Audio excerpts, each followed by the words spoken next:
خب، سلام دوستان. امروز میخوام طرز تهیه جوانه ماش رو براتون توضیح بدم.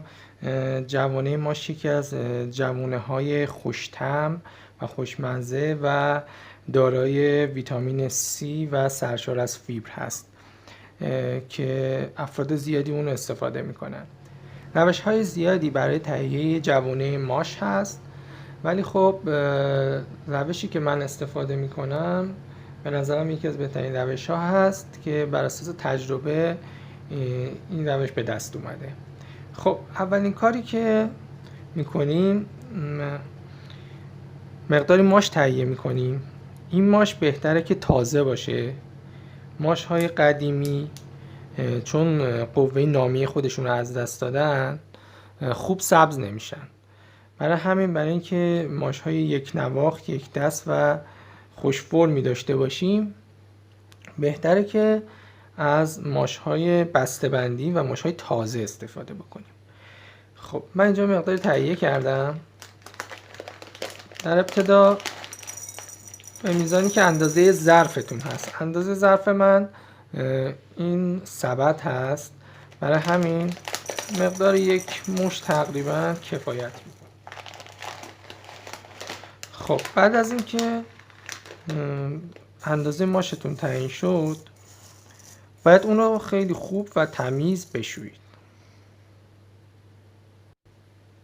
خب بعد از اینکه چندین مرتبه ماش ها رو شستیم تا آب اون زلال شد، به میزان 2 بنده انگوش آب روی ماش ها میریزیم و ماش ها رو در قسمتی از منزل که تاریک هست قرار میدیم. 1 روز لازمه تا ماش ها خیس بخوره. دقت کنید ماش های خراب رو من جدا کردم چون باعث گندیدگی میشه. خب دوستان، بعد از 1 روز و نیم من ماش ها رو از جای تاریک بیرون آوردم. ماش ها مقدار جوونه زدن و کامل خیس خوردن. شما میتونید این مرحله رو 1 تا 2 روز انجام بدید تا کامل ماش ها خیس بخورن و جوونه بزنن. در این مرحله بایستی که چندین مرتبه ماش ها رو بشوریم و میتونیم پوست اونها رو هم در این مرحله بگیریم، ولی باید خیلی مراقب باشیم تا جوونه های اونها نشکنه و از بین نره. خب من ماش ها رو چندین مرتبه شستم تا تمیز شدن. در این مرحله بایستی که اونها رو داخل سبد بریزیم. یک سبدی من مهیا کردم با این سایز و داخل اون یک پارچه‌ای میذاریم که مقدار محکم باشه و بافتای درشتری داشته باشه که ریشه ها از داخل اون پایین نرن که بعداً در آوردنش سخت نباشه. حالا به آرامی جوانه ها رو داخل اون پخش میکنیم.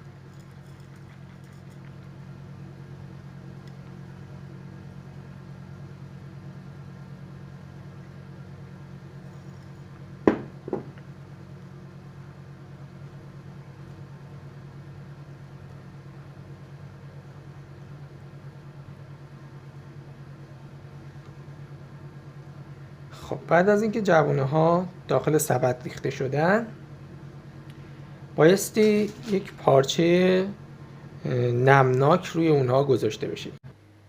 برای این کار میتونید از پارچه های آشپزخونه، دستمال آشپزخونه استفاده بکنید که نم زیادی رو در خودشون حفظ میکنن. به این صورت من روی ماشا میذارم و یک بار دیگه اونو شستشو میدم. بعد از اینکه خوب شستشو دادید و پارچه ها کامل خیس شدن، میتونیم روی اونو یک پارچه مشکی قرار بدیم تا نور به اونها نرسه. دقت کنید که اگر نور به این جوانه ها برسه طعمشون تلخ میشه و رشدشون هم مناسب نیست. بعد از اینکه داخل پارچه گذاشتیم، اون رو در یک گوشه کابینت در یک جای تاریک قرار میدیم و روزی 1 مرتبه بیرون میاریم و شستشون میدیم. خب الان بعد از گذشت 2 روز میخوایم جوون ماشا رو نگاه کنیم ببینیم به چه صورت در اومدن. از توی کیسه به آرامی خارجشون میکنیم.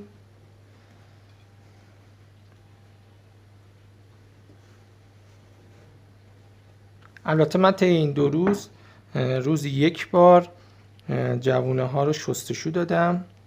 همونطور که میبینید جوونه ها رشد کردن و بالا اومدن، ولی نیاز هست که 2 روز دیگه باقی بمونن تا بلندتر بشن. در این 2 روز هم روزی 1 مرتبه اون رو زیر آب شستشو بدیم. خب همونطور که میبینید یه بار دیگه من جوونه ها رو شستم، پارچه روش رو خیس کردم. الان دوباره داخل کاور مشکی قرار میدم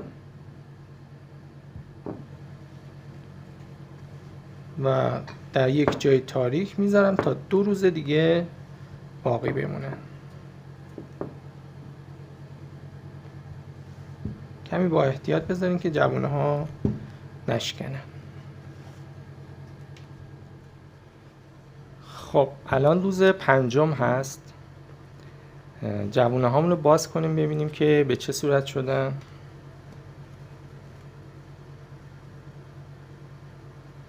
خیلی با احتیاط که شکسته نشن.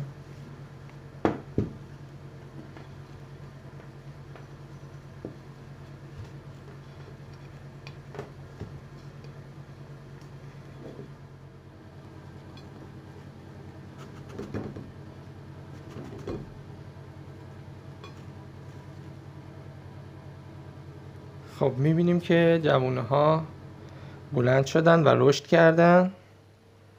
حالا باید اونها رو بشوریم.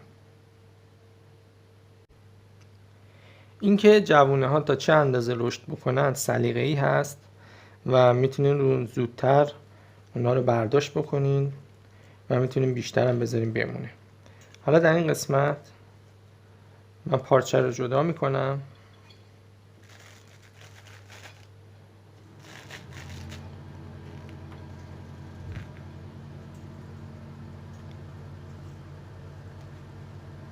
حالا میتونین که این ریشه ها رو با چاقو ببرید تا جوونه ها مرتب بشن.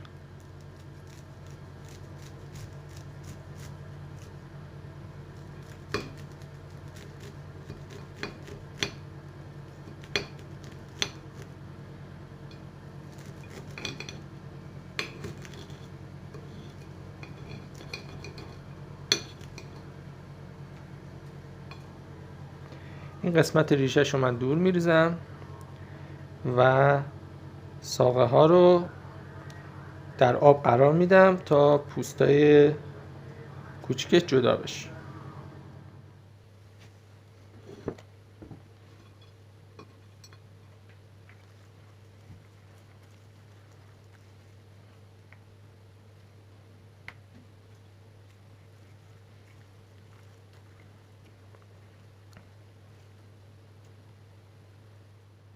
این کار چندین مرتبه انجام میدیم تا پوستای اون کامل جدا بشه.